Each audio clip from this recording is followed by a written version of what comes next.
续来看屏东东港的安泰病院，去年10月火烧厝，有9个人死亡。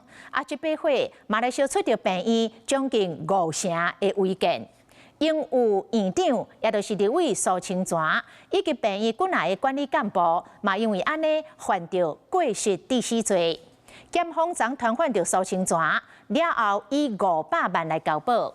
苏清泉早起伫国民党部的新村团拜来现身，针对家己方列为被告，伊讲这个案件当咧侦办，无方便表示意见。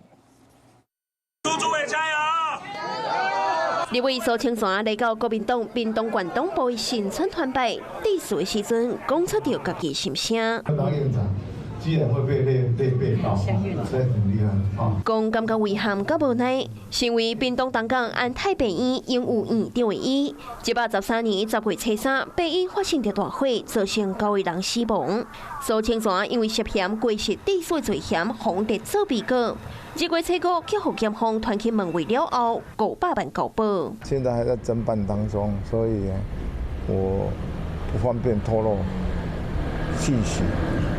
但是我跟大家报告，苏清泉跟医疗团队是救人，照顾病人是我们一生的职业了哈。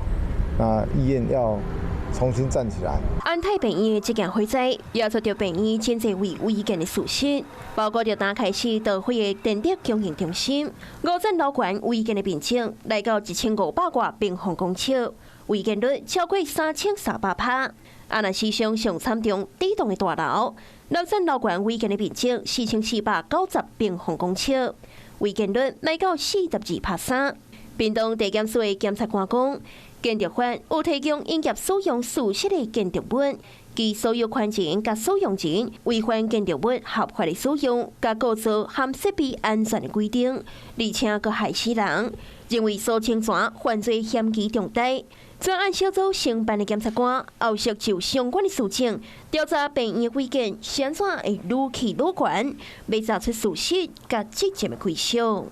Hello， 我是蒋欣梅，想要抢先掌握最及时的新闻资讯吗？赶快订阅、按赞、开启小铃铛，锁定华视新闻 YouTube 频道。